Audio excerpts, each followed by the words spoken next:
Bonjour,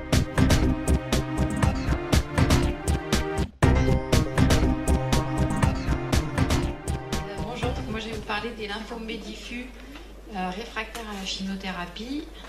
Sujet pas très facile. J'arrive. C'est vrai.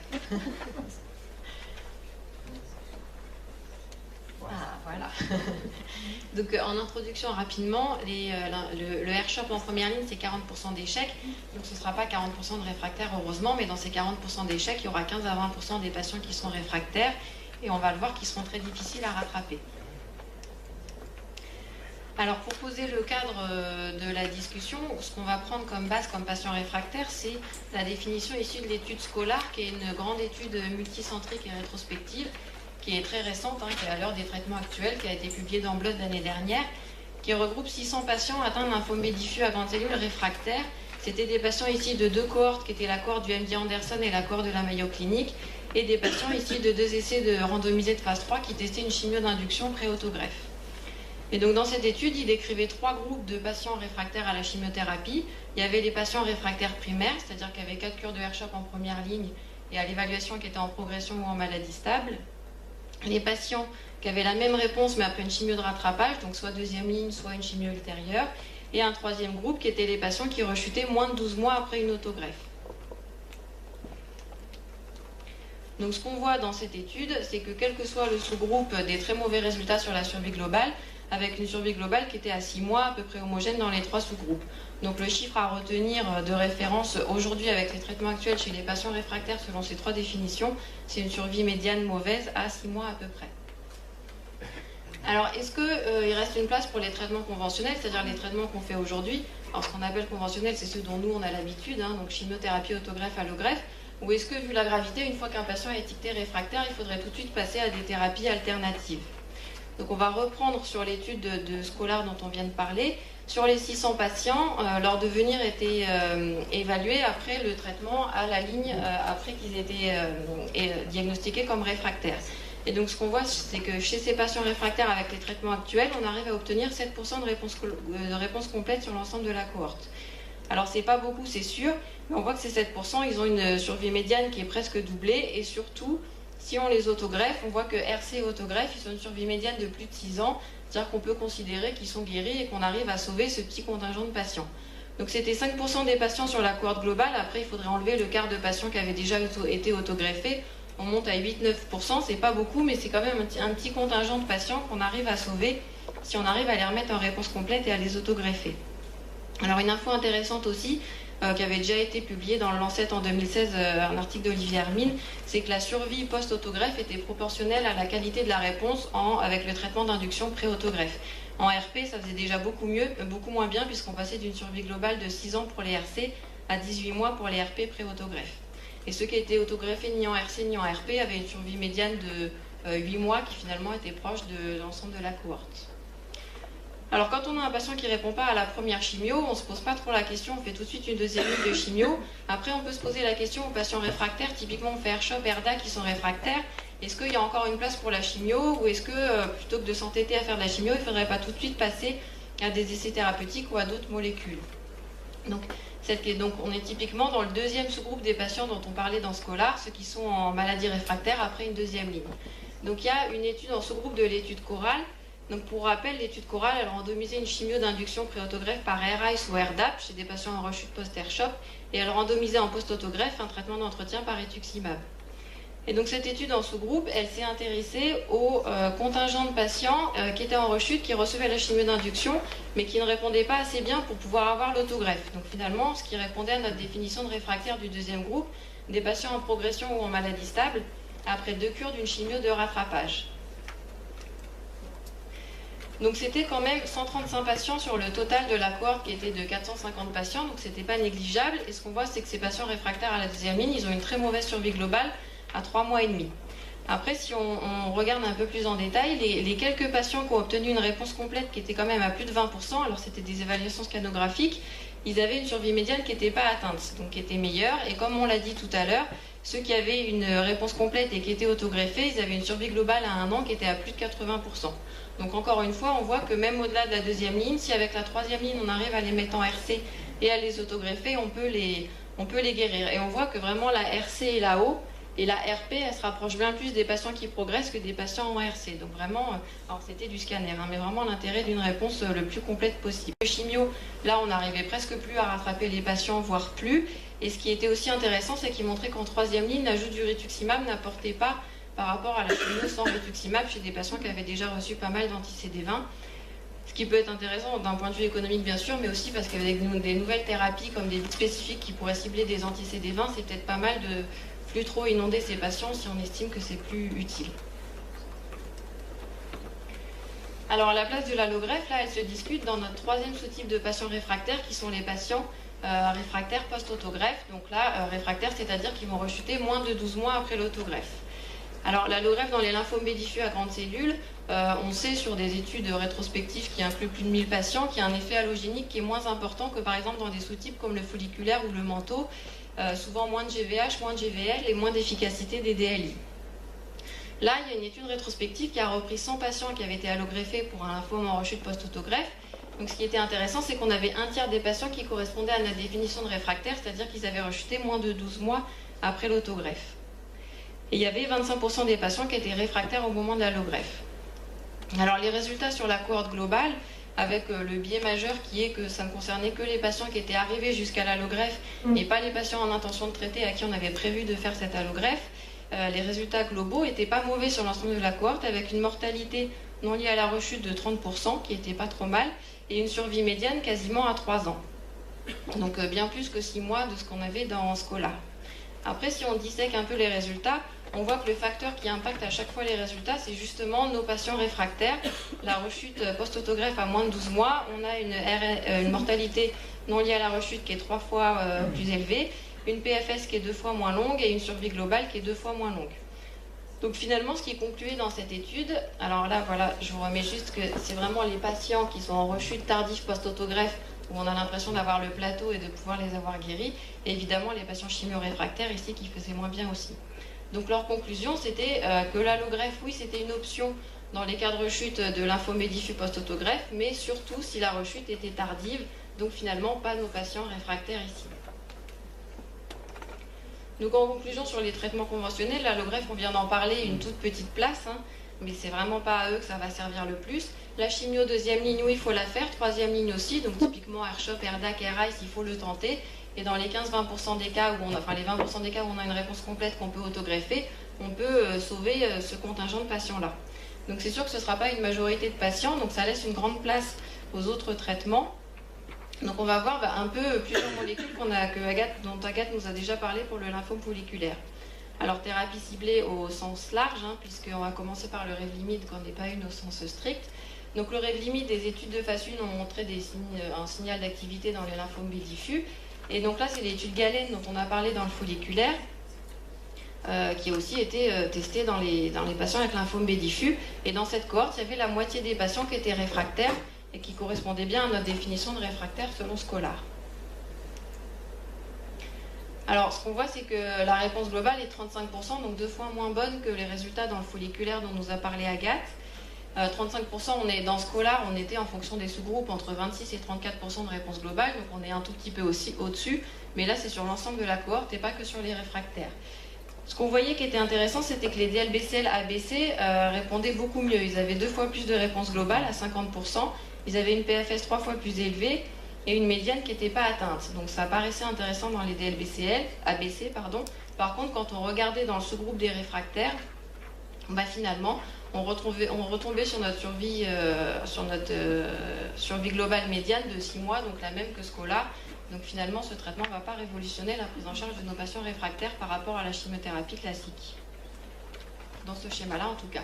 Donc c'était la conclusion de l'étude Galen, c'est que quelques lymphomes agressifs peuvent bénéficier de cette association, surtout s'ils sont ABC et surtout s'ils ne sont pas réfractaires. Donc une fois de plus, ça excluait nos patients ici qui étaient les plus graves. Alors l'ibrutinib, dont on a parlé aussi dans le lymphome folliculaire, là c'est une étude intéressante qui a été publiée en 2012 et réactualisée en 2015. En fait, il partait de l'hypothèse en prospectif que l'ibrutinib allait être plus efficace chez les DLBCL ABC, parce que dans les ABC, la physiopathe sous-tend qu'il y a une stimulation chronique du BCR. et donc une activation chronique de BTK, et que donc c'est dans ce sous-type-là que l'ibrutinib va être plus efficace par rapport au GC.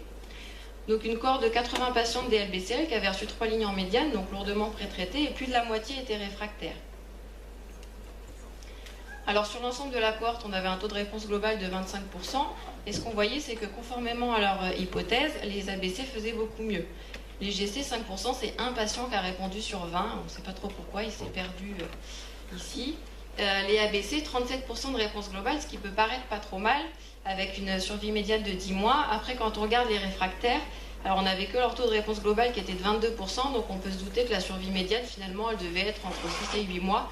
Donc finalement, pas très différente de Scholar non plus.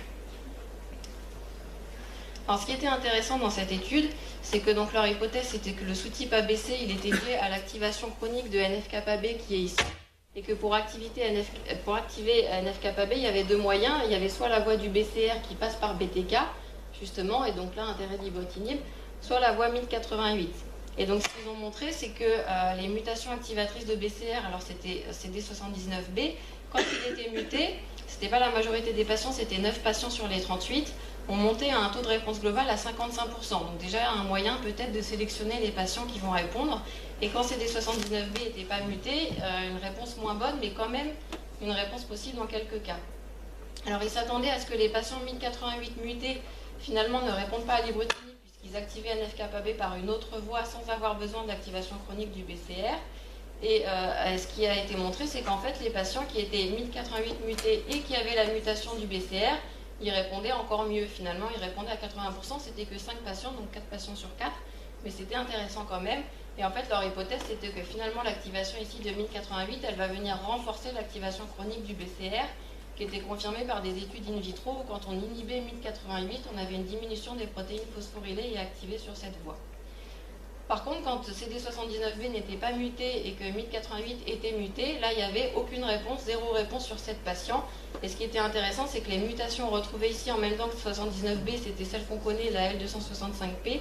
Et dans ce cas-là, c'était d'autres types de mutations. Donc probablement, selon le profil 1088 muté, encore un moyen d'identifier mieux des patients ici. Alors en ce moment, là en phase 2, dans Biblos, ibrutinib et ERDAC, on a quand même eu des toxicités qui ont amené à changer un peu le protocole, à donner l'ibrutinib en séquentiel. Ce qui était intéressant dans cette phase 1, qui combinait RICE plus ibrutinib en phase 2 chez des lymphomes en première rechute, c'était de voir la bonne tolérance par rapport au ERDAC. Alors est-ce que c'est l'aracitine et l'ibrutinib qui ne font pas bon mélange? C'est un peu difficile de savoir, mais en tout cas là, il y avait vraiment une excellente tolérance. Et surtout chez les non-GC, 100% de réponse complète. Alors c'était que 8 patients, mais 8 réponses complètes sur 8, ce qui était des résultats très intéressants pour une première rechute. La phase 2 est en cours et ce sera intéressant de suivre ces résultats. Alors le vénétoclax, donc pour rappel, le vénétoclax, c'est l'inhibiteur de BCL2 qui va permettre de libérer la protéine pro-apoptotique et d'entraîner la mort de la cellule tumorale. On connaît bien maintenant dans la LLC. Donc là, dans l'étude de phase 1, où le vénétoclax était donné en monothérapie dans différents sous-types de lymphomes, on voit que le lymphome qui fait le moins bien, c'est le lymphome B diffus à grande cellule, avec un taux de réponse globale assez bas, 18%, très peu de réponse complète, une PFS d'1 mois. Donc ça, le schéma que vous a montré Agathe tout à l'heure, on voit que dans les folliculaires, il y a une activité, dans les B diffus, c'est quand même pas terrible. Donc en monothérapie, dans les B diffus, pas de place. Alors EZH2, Agathe en a aussi parlé un peu tout à l'heure, donc l'épigénétique, pour rappel, c'est tout ce qui va modifier l'expression d'un gène sans qu'il y ait une modification de la structure d'ADN. Et par exemple, les histones, quand elles vont surenrouler l'ADN autour d'elles, elles vont compacter la chromatine, et donc la séquence d'ADN ne sera plus accessible pour une transcription et pour activer les protéines qui en dépendent. Donc la protéine EZH2, c'est une protéine qui a un rôle important en épigénétique. Elle va amener des groupements méthyl sur les histones, qui va permettre aux histones d'hyper-enrouler l'ADN et donc d'inhiber la transcription des gènes qui vont être enroulés autour de ces histones. Et on sait que la cible ADN des protéines EZH2, c'est des gènes suppresseurs de tumeurs. Donc finalement, en inhibant des gènes qui vont supprimer les tumeurs, on va favoriser la lymphomagénèse. On sait que de façon physiologique, quand il y a une stimulation immunitaire normale, le lymphocyte B il va rentrer dans le ganglion pour former le centre germinatif, et c'est grâce à une surexpression de ZH2 qu'il va pouvoir y avoir une multiplication cellulaire et une expansion clonale du lymphocyte B. puisque ça va inhiber des gènes qui vont inhiber sa multiplication. En temps normal, il faut qu'il y ait une extinction du signal de ZH2 pour que le lymphocyte B achève sa maturation. S'il y a une mutation et que ZH2 est trop activé, on comprend bien que ça va proliférer trop dans le centre germinatif, et c'est pour ça que cette mutation elle est retrouvée de façon pathologique dans 20% des lymphomes du centre germinatif. Donc la phase 1, elle a montré déjà une excellente tolérance avec une dose maximum qui n'était pas atteinte, et on va passer directement à la phase 2. Donc c'est les résultats intermédiaires qui ont été présentés l'année dernière. Ils stratifiaient les patients, alors des lymphomes diffus, des folliculaires, ils étaient stratifiés sur la cellule d'origine et sur le statut EZH2. Donc là, c'est les résultats sur les 200 premiers patients inclus. Alors ce qu'on voit déjà, c'est qu'on retrouve nos 20% de patients EZH2 mutés. Et de base, les EZH2 mutés sont plus graves que les EZH2 sauvages. On voit qu'il y a 82% de réfractaires contre 63, qu'il y a 2 fois plus de patients autogreffés et un temps de diagnostic 2 fois plus court. Donc des populations de base qui ne sont pas comparables avec des EZH2 mutés qui sont plus graves. Si on regarde les résultats, on a quand même, bien que ces patients-là soient plus graves, on a 2 fois plus de réponse globale. On passe de 15 à 30%. On a 35% de maladies stables, ce qui n'est pas satisfaisant, mais dans des situations désespérées, des fois, on n'est pas si mécontent. Donc quand même un signal d'activité très important chez ces patients très graves, même si là, ça reste de la monothérapie et ça reste quand même assez, pour l'instant, pas assez élevé, mais une piste intéressante. Alors le deuxième point sur le plazémétostase, c'est que c'est vraiment associé à une très très bonne tolérance, avec quelques AE de grade au moins à 3, pas énormément, et c'est surtout des cytopénies qu'on a l'habitude de gérer, et très peu de réduction et d'arrêt de traitement. Les analyses rétrospectives en NGS, elles montraient que les patients qui répondaient le mieux, c'était les patients EZH2 mutés, donc ça on s'y attendait, et aussi les patients MYD88 mutés, et ce qui était intéressant, c'est que c'était deux mutations mutuellement exclusives, et donc ça permettait d'identifier plus de patients qui pourraient répondre éventuellement, d'autant plus que la mutation EZH2 est retrouvée dans l'ADN tumoral circulant, alors pour l'instant c'est encore expérimental, mais ça pourrait permettre à l'avenir de facilement savoir quel patient serait susceptible de répondre. Alors, pour parler du sélinexor, alors la protéine XPO1, c'est une protéine d'export nucléaire de protéines. C'est-à-dire qu'elle est localisée dans le noyau ici, elle va faire sortir des protéines dans le cytoplasme, et entre autres, elle va faire sortir des protéines suppressives de tumeurs, des protéines qui sont dans le noyau et qui ont un rôle de contrôle du génome. Et dès qu'il va y avoir une mutation ou une aberration, elles vont aller entraîner l'apoptose de cette cellule, donc typiquement d'une cellule lymphomateuse. XPO1, elle fait sortir ces protéines. Donc on comprend bien que si XPO1 est suractivé, il va mettre encore plus à l'extérieur du noyau toutes ces protéines suppressives de tumeurs et donc ça va favoriser la lymphomagénèse. Donc ça a amené à penser que si on inhibait cette protéine d'export nucléaire, on allait pouvoir concentrer à l'intérieur du noyau les protéines suppressives de tumeurs et finalement permettre de contrôler la lymphomagénèse. Donc il y a eu une phase 1, alors on voit qu'il y avait 40 lymphomes B diffus, 12 qui étaient réfractaires, on voit qu'encore une fois c'est le sous-type de lymphome qui répond le plus difficilement.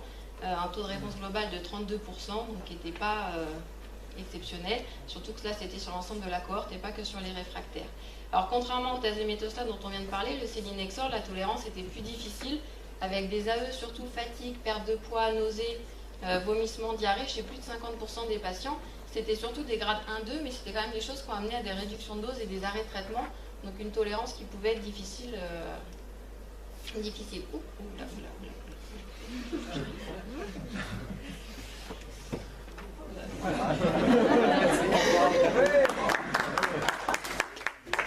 Là, je vais avoir besoin d'aide parce que moi je suis pas très douée pour tout ça.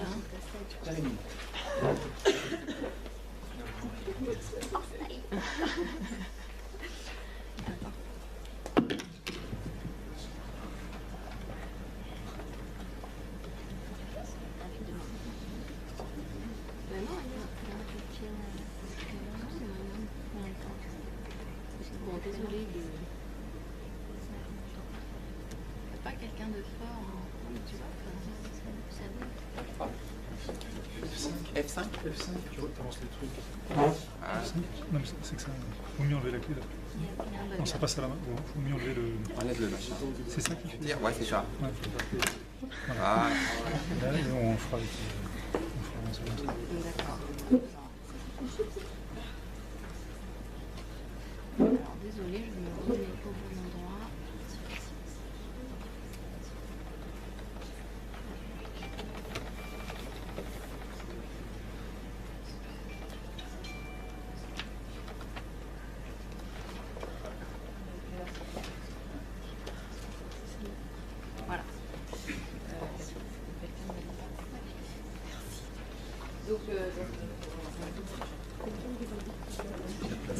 acélinexor à l'inhibiteur de la protéine XPO1. La phase 1, on a dit petit signal d'activité et tolérance assez moyenne. Et donc la phase 2, pour l'instant, c'est des résultats intermédiaires présentés à l'EHA l'année dernière. Il y avait un taux de réponse globale de 33%. Donc pas quelque chose pour l'instant qui paraît en monothérapie, en tout cas exceptionnel. Donc si on résume sur les thérapies ciblées, on l'a dit, Galen, Revlimid, c'était l'OS de 6 mois comme Scholar. Donc pas de place dans ce format-là en tout cas. L'ibrutinib, une OS assez faible, mais peut-être que si on arrivait à mieux screener les patients en ayant par exemple les ABC, CD79B mutés et 1088 mutés, on pourrait arriver à des résultats plus intéressants. Venetoclax, pas de place en monothérapie. Selinexor, on l'a dit, pour l'instant des résultats intermédiaires qui ne sont pas exceptionnels. Et par contre, inhibiteur de ZH2 qui semble intéressant, alors peut-être à combiner, mais très bien toléré, donc potentiellement facile à combiner, et des taux de réponse qui pourraient être importants chez les ZH2 mutés. Donc finalement, peu de place pour ces thérapies en monothérapie, mais peut-être à combiner et ciblage à optimiser. Alors la deuxième partie, c'est y a-t-il une place pour l'immunothérapie? Donc on va commencer par le polatuzumab. Donc le polatuzumab, c'est un peu le brintuximab du lymphome B diffus à grande cellule, c'est-à-dire que c'est un anticorps anti-CD79B qui va reconnaître les lymphocytes B, qui est couplé à la monométhylaurestatine, chimio, qui va être délivré en intracellulaire in situ dans la cellule lymphomateuse. Alors là, il y a eu plusieurs études, il a été combiné au Ritux, au GA101, et il y a notamment eu une étude de phase 2 présentée à l'ASH, qui chez des patients en rechute ou réfractaires, alors en fait on voit qu'ils étaient presque tous réfractaires, il y en avait 80%, à la nuance près qu'ils n'avaient pas exactement la même définition de réfractaire que dans Scholar, là c'était les patients qui étaient en échec à moins de 6 mois du dernier traitement.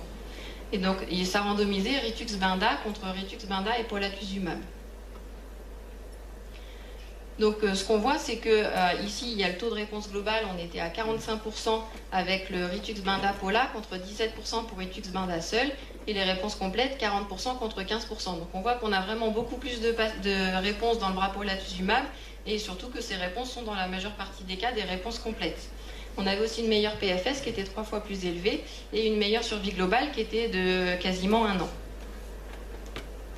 Et donc les réfractaires qui finalement étaient la majeure partie de la cohorte, comme on l'a dit, médiane de survie qui était de 11 mois et demi, donc le double de Scholar. Alors pour la tolérance, il y avait un peu plus de neutropénie fébrile, ça restait des choses facilement gérables. Alors un peu plus de neutropénie fébrile, sachant que finalement c'était des patients beaucoup plus exposés au traitement que dans le bras BR, où à cause de progression plus fréquente, le traitement avait été arrêté plus souvent. Et il y avait des neuropathies périphériques qui ressemblaient à celles du Brin-Tux, qui n'étaient pas négligeables dans plus d'un tiers des cas, mais qui étaient le plus souvent réversibles et pas trop importantes. Donc un traitement qui apparaît intéressant, là en association avec la chimiothérapie, peut-être pour combiner avec autre chose derrière. Alors les inhibiteurs de checkpoint, rapidement, donc le PD1 qui est exprimé par la cellule T, et les ligands PDL1, PDL2 qui peuvent l'exprimer par la cellule tumorale et qui vont aller inhiber la fonction du lymphocyte T, très efficace dans les lymphomes de Hodgkin. Dans les B diffus, il y a une étude de phase 1B sur 11 lymphomes B diffus, il y avait un taux de réponse global de 36%. Alors c'était souvent associé à des durées de réponse assez faibles, même si comme toujours il y a une petite poignée de patients qu'on va retrouver qui ont répondu voilà, des cas isolés, réponse de plus de 77 semaines, mais c'est vraiment pas la majeure partie des patients. Et on voit ici qu'en fait soit les patients répondent tout de suite, soit ils progressent rapidement. Donc en monothérapie ça paraît quand même un peu trop léger, peut-être à combiner. Il y a une étude rétrospective sur plus de 1000 cas de lymphome B diffus à grande cellule où ils ont screené le PDL1, l'expression de PDL1. On sait dans les Hodgkin, il y a plusieurs études qui montrent que le taux de réponse va être corrélé au niveau d'expression de PDL1. Donc là, sur tous les B diffus, c'est positif dans 11% des cas, mais c'est surtout positif dans les non-GC et dans les PMBL. Donc ça pourrait permettre aussi de cibler ce traitement au type de lymphome où ça risque le mieux de marcher. Alors pour continuer sur... Alors oui, donc les inhibiteurs de checkpoint, attention à l'évaluation de la réponse, maintenant on commence à connaître avec des cas de pseudo-progression où il ne faut pas se dire tout de suite ça ne marche pas, il faut savoir attendre un petit peu, qui ont amené à modifier les critères TEP-scan de réponse. Et attention au management des toxicités où on voit apparaître des nouvelles toxicités auto-immunes avec même parfois des auto-anticorps qui vont se positiver dans le sang. Et là les internistes, ils sont tout à fait prêts à nous aider à avoir nos patients en consultation et à nous aider pour la gestion de ces toxicités. Alors, les carticelles, là, on rentre dans toujours la stimulation du lymphocyte T avec un traitement qui est quand même assez lourd.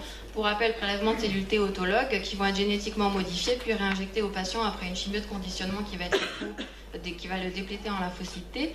Et donc le carticelle, il va être génétiquement modifié, il va exprimer à sa surface le CD19 qui va pouvoir reconnaître la cellule B lymphomateuse, et il va y avoir une amélioration de la partie intracellulaire qui va permettre une activation plus forte et une multiplication du lymphocyte T.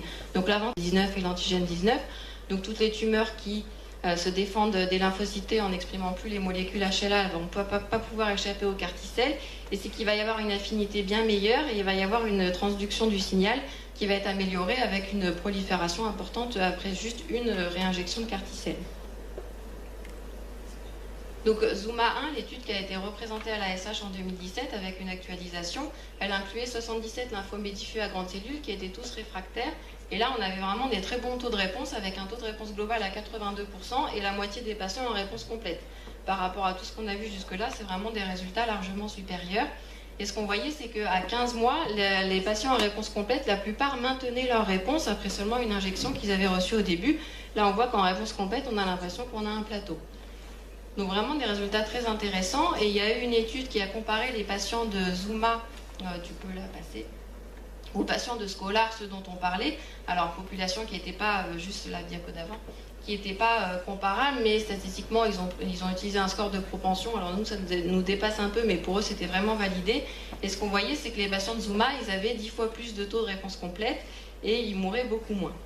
Donc ce traitement, il a été approuvé aux États-Unis chez les patients qui avaient reçu au moins 2 lignes de chimio. Donc ça, c'est vraiment le bon côté des carticelles. Alors là, on a un tableau récapitulatif des 3 grands types de carticelles actuellement qui sont le plus développés. On voit que Zuma, ceux dont on vient de parler, ils sont ici. On disait 80% de réponse globale et 50% de réponse complète. Là, on voit qu'on est à des chiffres beaucoup plus inférieurs. En fait, c'est dû au fait qu'il y a 30% de patients qui vont être perdus entre le moment de la sélection et le moment où ils vont pouvoir recevoir l'injection des carticelles pour tout le temps de fabriquer le carticelle, la chimio de conditionnement et les patients qui vont progresser entre-temps.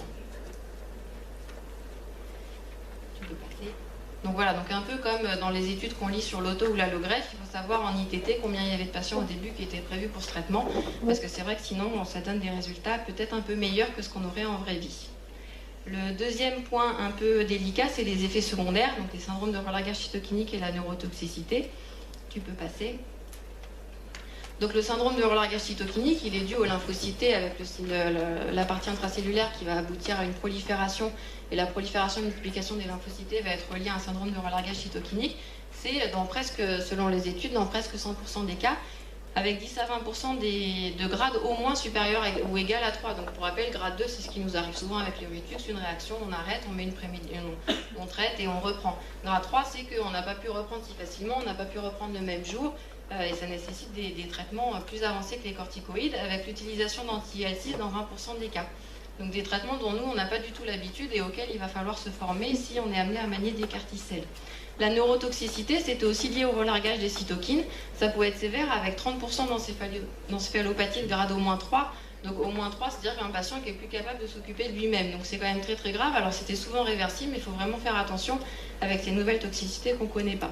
Et donc aux États-Unis, le carticelle qui a été approuvé, les médecins qui le prescrivent doivent remplir un questionnaire où on leur pose des questions sur la définition de tel effet secondaire, la prise en charge. Sinon, ils n'ont pas le droit en théorie de prescrire ce carticelle. Et chez nous, le BMT a émis des recommandations là-dessus aussi.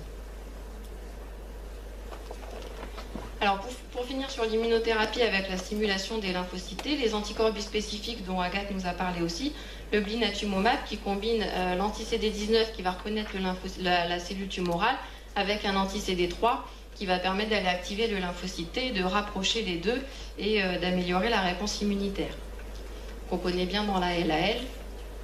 Donc là, dans une phase 2, il a été testé encore chez des lymphomes diffus en rechute ou réfractaires.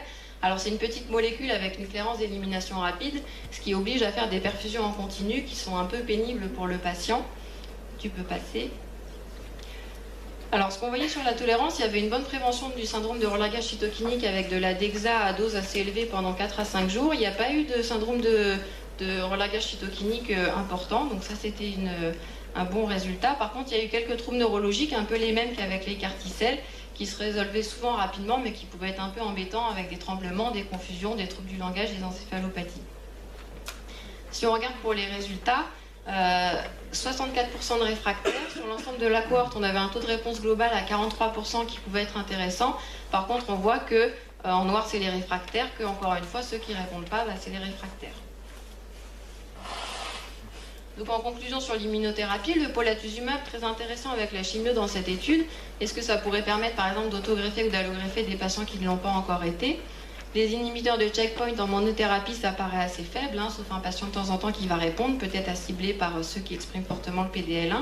Le blinatumomab chez les réfractaires, pas vraiment d'efficacité. Les carticelles, un traitement qui paraît prometteur, mais où il va vraiment falloir apprendre à gérer les toxicités et surtout voir ce que donneront les toxicités à très long terme. Après, on ne pouvait pas parler de tout, il y a d'autres anticorps anti-CD20, il y a les NK allogéniques qui sont en développement et qui pourraient être intéressants. Alors, comment faire mieux? Alors combiné, on a vu qu'en monothérapie, la plupart de ces molécules ont une activité insuffisante. Donc il y a plein d'essais de phase 1 voire de phase 2 qui combinent soit l'immunothérapie et des thérapies ciblées, soit des thérapies ciblées plus des thérapies ciblées, soit même immuno plus immuno, puisqu'on va avoir anti-PD1 et blinatumomab.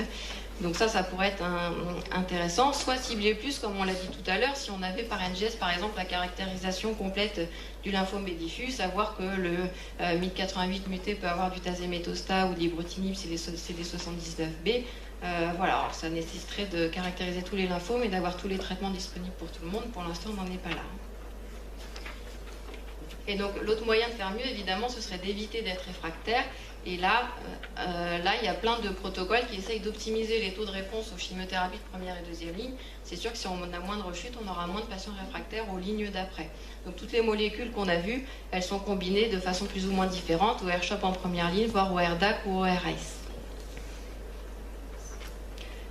Et donc éviter les rechutes, donc optimiser la chimio, ou bien détecter les patients qui éventuellement vont rechuter et vont pouvoir être réfractaires après.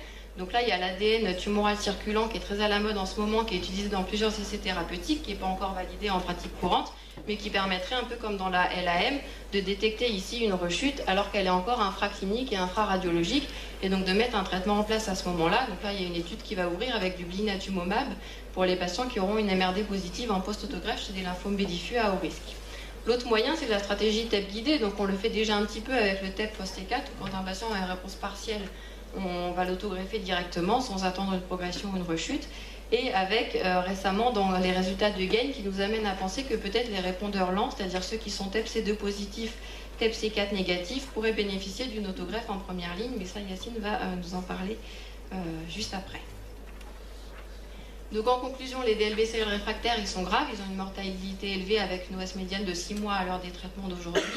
Il y a un petit contingent quand même où il faut tenter la chimiothérapie, essayer à tout prix d'obtenir une réponse complète et les autogreffer derrière. Les nouvelles thérapies ciblées, ça rattrape ponctuellement des patients, mais il va falloir probablement les optimiser, les combiner et cibler le plus possible les patients. L'immunothérapie, beaucoup d'espoir, mais attention à la gestion notamment des carticelles. Et évidemment, si possible, diminuer le taux de réfractaire en voyant ce que donneront les nouvelles combinaisons de première ligne. Voilà, merci.